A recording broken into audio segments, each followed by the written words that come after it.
Okay.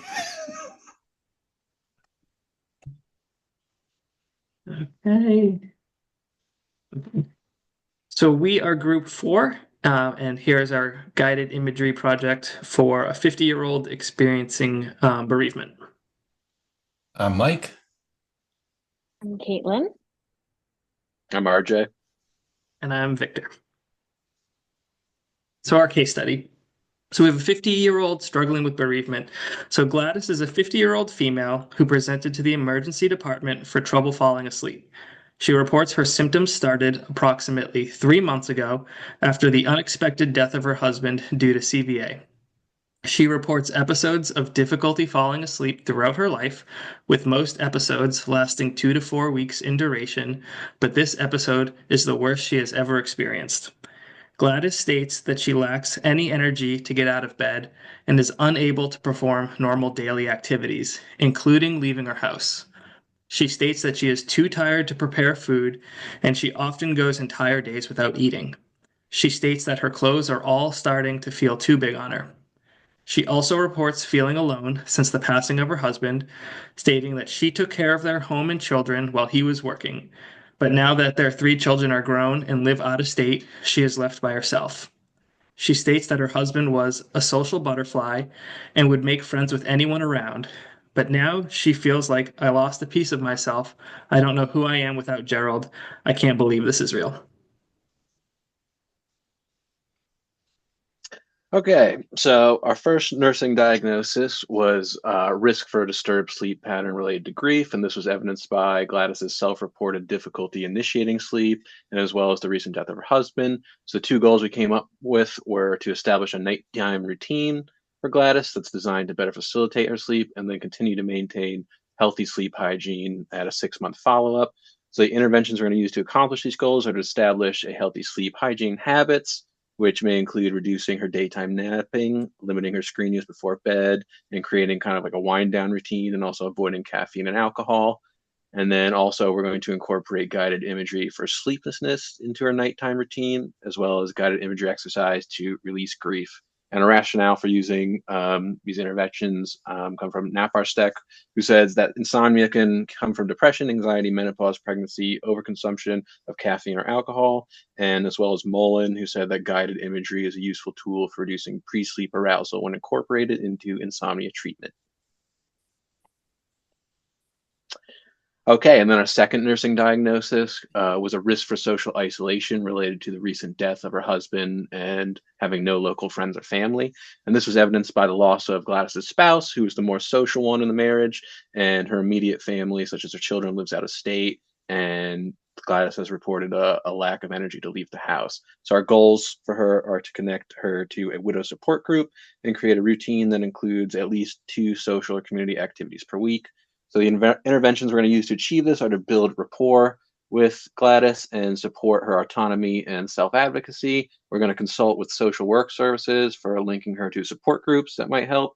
And we're also going to use guided imagery for depression. And our rationale for using these interventions, first one comes from the Mayo Clinic, which says that participating in support groups offers opportunities for individuals to express their feelings and experiences with others who are in a unique position to understand the situation and who may be able to provide unique insight. And then Neirinckx, again, relating to depression, said severe depression is often resistant to guided imagery alone, and it may be best managed with a multifaceted treatment plan, including imagery, lifestyle change, and techniques to reestablish connection with your own emotions.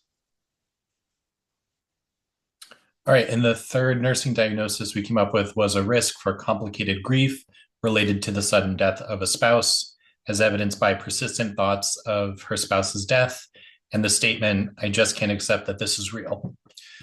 The goals that we came up with are for the patient to resume ADLs and IADLs within 2 weeks, and that the patient will demonstrate the use of healthy coping strategies within 4 weeks.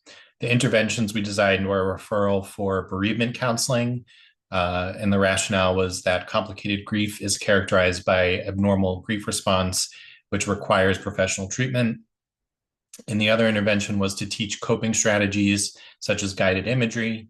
And the rationale was that guided imagery can promote regaining functional ability related to loss and grief.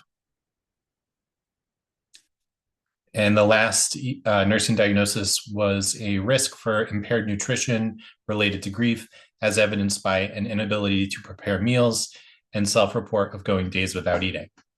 The goals that we designed were for the patient to report cooking at least one meal per day within 2 weeks, and for the patient to report improved energy levels within 4 weeks. The first intervention is to encourage eating small meals throughout the day. And the rationale is that small meals promote nutrition while addressing a lack of appetite. And the other intervention is to vary mealtime rituals, including eating outside whenever possible. And the rationale is that eating outside may reduce depression and stimulate appetite. We're going to go ahead and begin with our guided imagery exercise. I'm going to go ahead and share the screen.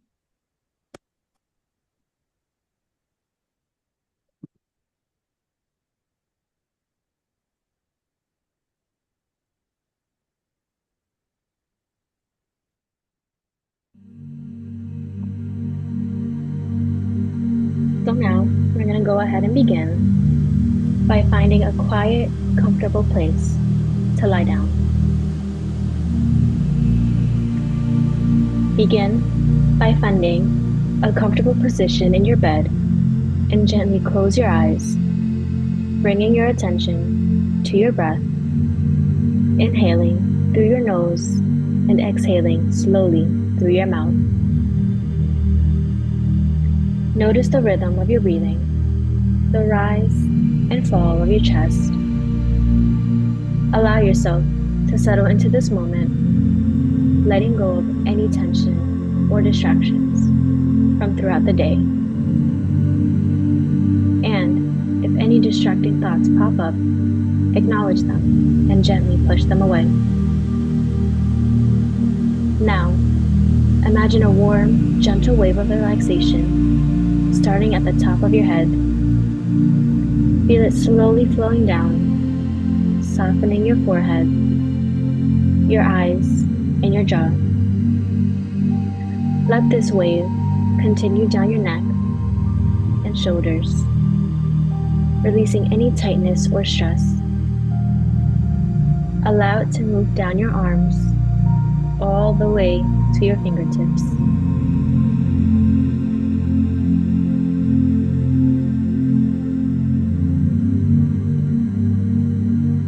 Feel the wave moving down your back and chest, easing any tension you may be holding. As it flows down your legs, feel your muscles soften and relax, all the way down to your toes. Your whole body is now enveloped in this soothing wave, feeling heavy, calm, and peaceful. Now, bring your mind to a place where you feel completely safe and at ease. It could be a place you've been to, or a place you create in your imagination. Picture yourself there, noticing the details around you.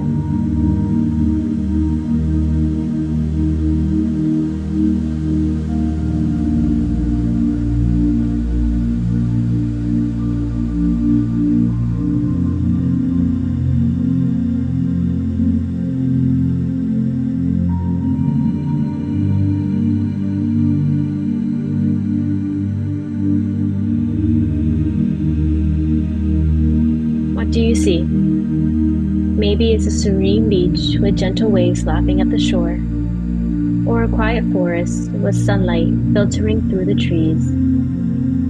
What do you hear? Perhaps the soothing sound of waves, the rustling of the leaves, or birds softly singing. Maybe there are loved ones from your life enjoying the moment with you. You can feel their love for you as a relaxing, warm, radiating all around you. Let this energy hug you and protect you from all the worries and fears as your eyes begin to get heavy. Now, Feel the ground beneath you, whether it's a soft, cool grass or a cozy blanket. Breathe in deeply, noticing any scents in the air, like salty sea breeze or the fresh earth smell of nature. Allow yourself to fully immerse in the safe space, peaceful place.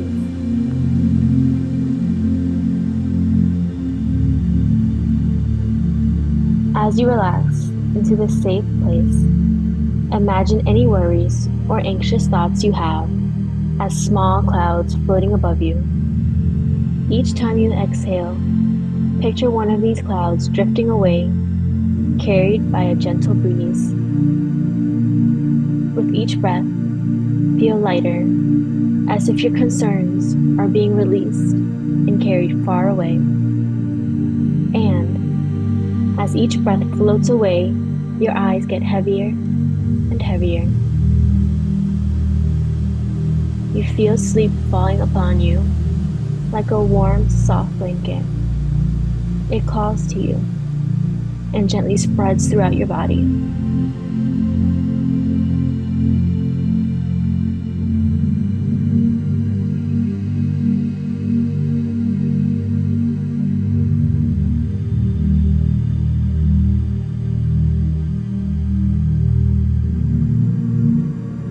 Know that in this moment, you are safe and everything is okay.